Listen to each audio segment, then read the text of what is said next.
ಕೇಳಿಸ್ತಾ ಈಗ ಈಗ ವಿದೇಶಿ ಕಾಯ್ದೆಯನ್ನ ಜಾರಿಗೆ ತರಬಾರದು, ಅದನ್ನ ಕೇಳಿಸ್ತದ ಪಡ್ಕೊಳ್ಬೇಕು. ಕೇಳಿಸ್ತಾ ಇದೆ. ನಿನ್ನೆ ಸಂಪುಟ ಸಭೆಯಲ್ಲಿ ತೀರ್ಮಾನ ಮಾಡಿದ್ದೀವಿ. ಒಂದ್ ಕಡೆಯಲ್ಲಿ ಕಾನೂನಾತ್ಮಕ ಹೋರಾಟಕ್ಕೆ ಸಿದ್ಧತೆ, ಇನ್ನೊಂದು ಕಡೆಯಲ್ಲಿ ವಿಶೇಷ ಅಧಿವೇಶನ, ಮತ್ತೊಂದು ಕಡೆಯಲ್ಲಿ ಜನರನ್ನ ಸಂಘಟಿಸೋದು. ಈ ಮೂರು ವಿಚಾರಕ್ಕೆ ತಾವು ಹೋಗ್ತಾ ಇದ್ದೀರಿ. ಯಾಕೆಂದ್ರೆ ಇದನ್ನ ಬಹಳ ಗಂಭೀರವಾಗಿ ಕಾಂಗ್ರೆಸ್ ಪಕ್ಷ ತೆಗೆದುಕೊಂಡಿದೆ. ಇದರ ಕಾರಣ ಮತ್ತು ಉದ್ದೇಶ, ಮುಂದೆ ನೀವು ಮಾಡುವ ಕೆಲಸ ಏನ್ ಪ್ರತಿಕ್ರಿಯೆ ಕೊಡ್ತೀರಿ? ಈಗ ನಮ್ಮ ಸರ್ಕಾರ, ಅದಕ್ಕಿಂತ ಹೆಚ್ಚಾಗಿ ನಮ್ಮ ರಾಷ್ಟ್ರೀಯ ಪಕ್ಷ ರಾಷ್ಟ್ರ ಮಟ್ಟದಲ್ಲಿ ಒಂದು ಮಹತ್ವವಾದಂತ ಐತಿಹಾಸಿಕ ನಿರ್ಣಯ ತಗೊಂಡಿದೆ. ಏನಿದು ಪಾಪ ಬಡವರ ಹೊಟ್ಟೆ ಮೇಲೆ ಬರೆ ಬೀಳುವಂತ ಕಾನೂನನ್ನು ತಂದು ಅವ್ರಿಗೆ ಬೀದಿ ಮೇಲೆ ಭಿಕಾರಿಗಳನ್ನಾಗಿ ಮಾಡ್ಲಿಕ್ಕೆ ಹೊರಟಿದೆಯಲ್ಲ, ಇದನ್ನ ನಮ್ಮ ಪಕ್ಷ ಬಹಳ ಬಲವಾಗಿ ವಿರೋಧಿಸ್ತದೆ, ಖಂಡಿಸ್ತದೆ. ಮತ್ತು ಈಗ ತಾನೇ ಸ್ವರ್ಣ ಭಟ್ ಹೇಳಿದಾಗೆ ನಾವು ಕೂಡ ಅದನ್ನ ವಿರೋಧ ಮಾಡಲೇಬೇಕು. ಈಗ ಈ ಐತಿಹಾಸಿಕ ಕಾನೂನು ಬಂದದ್ದು UPA ಸರ್ಕಾರದಲ್ಲಿ, ಸೋನಿಯಾ ಗಾಂಧಿ ಅವರ ನೇತೃತ್ವದಲ್ಲಿ. ಆಗ ಮನಮೋಹನ್ ಸಿಂಗ್ ಅವರು ಪ್ರಧಾನಮಂತ್ರಿ ಆಗಿದ್ರು. ಈ ಕಾನೂನು ಬಂದ ಮೇಲೆ ಒಂದು ಬಹಳ ಮಹತ್ವವಾದಂತ ಬೆಳವಣಿಗೆಯನ್ನು ನಾವು ಕಾಣೋದೇನೆಂದ್ರೆ, ನಮ್ಮ ಹಳ್ಳಿಗಾಡಿನ ಜನ ಹೊಟ್ಟೆಪಾಡಿಗಾಗಿ ಪಟ್ಟಣ ಪ್ರದೇಶಕ್ಕೆ ವಲಸೆ ಹೋಗ್ತಿದ್ರಲ್ಲ, ಆ ವಲಸೆ ಹೋಗುವ ಪ್ರಮಾಣ ಅತ್ಯಂತ ಕಡಿಮೆ ಆಗಿದೆ, ಬಹಳಷ್ಟು ಕಡಿಮೆ ಆಗಿದೆ. ಇದರಿಂದ ಬಡವರಿಗೆ ಬದುಕುವ ಭರವಸೆ ಮೂಡಿ ಹಳ್ಳಿಗಾಡಿನಲ್ಲಿ ವಾಸ ಮಾಡ್ತಾ ಇದ್ದಾರೆ. ಇವತ್ತೇನಾದ್ರೂ ಈ ಕಾನೂನು ಬರದೇ ಹೋಗಿದ್ರೆ, ಅಥವಾ ಸಿದ್ದರಾಮಯ್ಯನವರ ಅನ್ನಭಾಗ್ಯ ಯೋಜನೆ ತರದೇ ಹೋಗಿದ್ರೆ, ಇಡೀ ಗ್ರಾಮೀಣ ಭಾಗದ ಬಡ ಕೂಲಿಕಾರರು ಹಳ್ಳಿಗಳನ್ನ ಬಿಟ್ಟು ಖಾಲಿ ಮಾಡಿ ಪಟ್ಟಣ ಪ್ರದೇಶಗಳಿಗೆ ಮುಖ ಮಾಡ್ತಾ ಇದ್ರು. ಎರಡೂ ಕಾರ್ಯಕ್ರಮಗಳು ನಿರಂತರವಾಗಿ ಕೊಡ್ತಾ ಇರೋದ್ರಿಂದ ಇವತ್ತು ಕೂಡ ನಮ್ಮ ಹಳ್ಳಿಗಾಡಿನಲ್ಲಿ ಪಾಪ ಬಡವರು ಆ ಮನರೇಗಾ, ಮಹಾತ್ಮ ಗಾಂಧಿ ನಿರುದ್ಯೋಗ ಖಾತ್ರಿ ಯೋಜನೆ ಅಡಿಯಲ್ಲಿ ಒಂದು ಕೆಲಸ ಮಾಡಿ ಬದುಕುವಂತ ಕೆಲಸವನ್ನು ಮಾಡ್ತಾ ಇದ್ರು. ಈಗ ಬಹಳ ದೊಡ್ಡ ಸವಾಲನ್ನ ಕೇಂದ್ರ ಸರ್ಕಾರ ಹಾಕಿದೆ. ಈಗ ಈ ಕಾನೂನು ತಂದ ಮೇಲೆ ಅವರು ಕಂಡೀಷನ್ಸ್ ಹಾಕಿದ್ದಾರೆ. ಈಗ ತಾನೇ ಸ್ವರ್ಣ ಭಟ್ ಹೇಳಿದ್ರಲ್ಲ, ರಾಜ್ಯ ಸರ್ಕಾರಗಳು ಇವತ್ತು ಈಗಾಗಲೇ ಆರ್ಥಿಕವಾಗಿ ಎಳೆಲ್ಲ ಬಳಲ್ತಾ ಇವೆ. ಅದು ಯಾವ ಸರ್ಕಾರದಲ್ಲಿ ಇರಲಿ ಬಳಲ್ತಾ ಇದ್ದಾವೆ. ಈಗ ಮಹಾರಾಷ್ಟ್ರದಲ್ಲಿ, ಅಲ್ಲಿ ಕೂಡ BJP ಸರ್ಕಾರ ಇದೆ, ಸಮ್ಮಿಶ್ರ ಸರ್ಕಾರ. ಆದ್ರೆ ಅಲ್ಲಿ ದುಡ್ಡಿಲ್ಲ, ಅಲ್ಲಿ ಬಡವರಿಗೆ ತೊಂದರೆ ಆಗ್ತಾ ಇದೆ.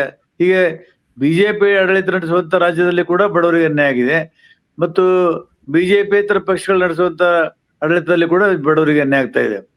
ಹೀಗಾಗಿ ನಾವು ಇದನ್ನ 3 ಹಂತದ ಹೋರಾಟವನ್ನು ಕೈಗೊಂಡಿದ್ದೀವಿ. ಒಂದು ರಸ್ತೆ ಮೇಲೆ ಹೋರಾಟ ಬಡವರಿಗಾಗಿ, ಮತ್ತು ಕಾನೂನಿನ ಹೋರಾಟ, ಮತ್ತು ವಿಧಾನಸಭೆಯಲ್ಲಿ ಇದನ್ನ ಮುಖ್ಯಮಂತ್ರಿಗಳು ಹೇಳಿದ್ದಾರೆ, ಅದು ವಿಶೇಷ ಅಧಿವೇಶನ ಕರೆದು ಇದ್ರ ಮೇಲೆ ಗಂಭೀರವಾದಂತ ಚರ್ಚೆ ಮಾಡ್ತೀವಿ ಅಂತ. ಅವಾಗ ನಾವು ಎಕ್ಸ್ಪೋಸ್ ಮಾಡ್ತೀವಿ ಅವ್ರನ್ನ, ಅವರ ಬಣ್ಣನ ಬಯಲು ಮಾಡ್ತೀವಿ. ಇವರ ಉದ್ದೇಶ ಏನು, ಇವರ ದಾರಿ ಗುರಿ ಏನು, ಬಡವರ ಪರವಾಗಿ ಇಲ್ಲ ಅಂತ ಹೇಳಿ ನಾವು ಅದನ್ನ ಬಯಲಿಗೆ ಬೀಸ್ತೀವಿ. ಆವಾಗ ಇವ್ರ ಬಣ್ಣ ಬಯಲಾಗ್ತದೆ. BR ಪಾಟೀಲ್, ಈಗ ಕೆಲವು ವಿಚಾರಗಳಲ್ಲಿ ನಮ್ಮ ಪಕ್ಕದ ತಮಿಳುನಾಡು NEP ತಗೊಳ್ಳಿ ಅಥವಾ ಬೇರೆ ಯಾವುದೇ ವಿಚಾರದಲ್ಲಿ ಅಲ್ಲಿ ವಿಪಕ್ಷಗಳಿದ್ರು ಕೂಡ ಸರ್ವಾನುಮತದ ನಿರ್ಣಯವನ್ನ ವಿಧಾನಸಭೆಯಲ್ಲಿ ತಗೋತಾರೆ. ನಾವು ಆ ತರದನ್ನ ಒಂದು ನಿರೀಕ್ಷೆ ಮಾಡ್ಬೋದಾ? ನೀವು BJP ಅವರನ್ನ ಕನ್ವಿನ್ಸ್ ಮಾಡಿ ಅಥವಾ ಅವ್ರಿಗೆ ಅರ್ಥಪಡಿಸಿ ಈ ತರದಾಗತ್ತೆ ಅಂತ, ಅಥವಾ ಉದ್ದೇಶ ಏನು, ಜನರ ಎದುರಿಗೆ ಇದನ್ನ ತಗೊಂಡು ಹೋಗ್ಬೇಕು ಅನ್ನೋದ, ನಿರ್ಣಯ ಕೈಗೊಳ್ಳದ, ಏನು ವಿಶೇಷ ಅಧಿವೇಶನದ ಉದ್ದೇಶ? ಸೌಂಡ್ ಬಹಳ ಕಡಿಮೆ ಕೇಳ್ತಾ ಇದೆ ಮೇಡಮ್. BR ಪಾಟೀಲ್, ಈಗ ಒಂದ್ ಸರ್ವಾನುಮತದ ನಿರ್ಣಯ ಅಂತ ವಿಧಾನಸಭೆಯಲ್ಲಿ ಕೆಲವು ವಿಚಾರಗಳು ಕೇಂದ್ರ ಸರ್ಕಾರದಲ್ಲಿ ತೆಗೆದುಕೊಂಡ ನಿರ್ಧಾರ ಅಥವಾ ತಂದಿರೋ ಕಾನೂನಿಗೆ ವಿರುದ್ಧವಾಗಿ ತಗೋತಾರೆ. ನೀವ್ ಅಧಿವೇಶನ ಕರಿತಿರೋದ್ರ ಉದ್ದೇಶ ಚರ್ಚೆಯಾಗಿ ಜನರ ತನಕ ಈ ವಿಚಾರ ಹೋಗ್ಲಿ ಅಂತಾನ, ಅಥವಾ ವಿಪಕ್ಷದವರನ್ನ ನಿಮ್ಮ ಹೋರಾಟಕ್ಕೆ ನೀವು ನಮ್ ಬಂದ್ ಸೇರಿ ಅನ್ನೋ ಉದ್ದೇಶನ? ರಾಜಕೀಯದಲ್ಲಿ ಮಹತ್ವದಂತಹ ಅತ್ಯುನ್ನತ ವೇದಿಕೆ ಸದನ. ಈ ಸದನದಲ್ಲಿ ಏನೆಲ್ಲಾ ಚರ್ಚೆ ಆಗ್ತದೆ ಅದು ದಾಖಲೆ ಹೋಗ್ತದೆ. ಇವರು ಯಾವ ಉದ್ದೇಶ ಇಟ್ಕೊಂಡು ಈ ಕಾನೂನು ತಂದಿದ್ದಾರೆ ಅವ್ರು ಹೇಳಿ, ಅವರು BJP ಅವರು ಯಾವ ಕಾರಣಕ್ಕಾಗಿ ತಂದಿದ್ದಾರೆ, ಇದರಿಂದ ಬಡವರಿಗೆ ಹೇಗೆ ಲಾಭ ಆಗ್ತದೆ. ಇವತ್ತು ಪತ್ರಿಕೆಯಲ್ಲಿ ಬಂದಿದೆ 125 ದಿವಸಗಳ ಕಾಲ ಕೆಲಸ ಕೊಡ್ತೀವಿ ಅಂತ ಹೇಳಿ. ಒಂದ್ ಕಡೆ ಈ ತರ ಹೇಳ್ತಾರೆ, ಇನ್ನೊಂದ್ ಕಡೆ ಬಡವರಿಗೆ ಅನ್ಯಾಯ ಮಾಡ್ತಾ ಇದ್ದಾರೆ. ಈ ತರ ಈ ದ್ವಂದ್ವ ನೀತಿಯನ್ನ ಅಳವಡಿಸ್ಕೊಂಡು ಇಡೀ ನಮ್ಮ ದೇಶದ ಬಡವ ಕೂಲಿಕಾರರಿಗೆ ಅನ್ಯಾಯ ಮಾಡ್ತಾ ಇದ್ದಾರೆ. ಹಾಗಾಗಿ ನಾವು ಸದನದಲ್ಲಿ ಚರ್ಚೆ ಮಾಡಿ, ಅದು ಮುಖ್ಯಮಂತ್ರಿಗಳು ಹೇಳ್ಬೇಕು, ನಿರ್ಣಯ ಮಾಡ್ತಾರೋ ಅಥವಾ ಚರ್ಚೆ ಮಾಡ್ತಾರೋ. ನಾನು ಇನ್ನೊಂದು ಹೆಜ್ಜೆ ಮುಂದೆ ಹೇಳ್ತೀನಿ, ರಾಷ್ಟ್ರಪತಿಗಳು ಇದು ಮಧ್ಯಸ್ಥಿಕೆ ವಹಿಸಿ. ಯಾಕಂದ್ರೆ ಅವರು ಬಂದಂತ ಪ್ರದೇಶ, ಅವರು ಬುಡಕಟ್ಟು ಜನಾಂಗದಿಂದ ಬಂದಂತವ್ರು, ಬಡವರ ಮಧ್ಯದಲ್ಲಿ ಬಂದಂತವ್ರು. ಅವರು ಇದನ್ನ ತಡೆ ಹಿಡಬೇಕು, ತಕ್ಷಣ ಅದನ್ನ ಕಾರ್ಯಗತ ಮಾಡದಂತೆ ನಿರ್ದೇಶನ ನೀಡಬೇಕು ಅಂತ ಹೇಳಿ ರಾಷ್ಟ್ರಪತಿಗಳನ್ನ ನಾನು ಕೂಡ ಕೇಳ್ಕೊತೀನಿ. ಬಿ ಆರ್ ಪಾಟೀಲ್ ಇಷ್ಟೊತ್ತಿ ವಿಚಾರದ ಬಗ್ಗೆ ತಮ್ಮ ಪಾಯಿಂಟ್ ಆಫ್ ವ್ಯೂ ನಮ್ ಜೊತೆ ಹಂಚ್ಕೊಂಡ್ರಿ. ಧನ್ಯವಾದ ತಮ್ಗೆ. ನಮಸ್ಕಾರ. ನಮಸ್ಕಾರ. Thank you. ಆಯ್ತಲ್ಲ, ಸೌಂಡ್ ಇಷ್ಟು ಕಡಿಮೆ ಬರಲ್ಲ.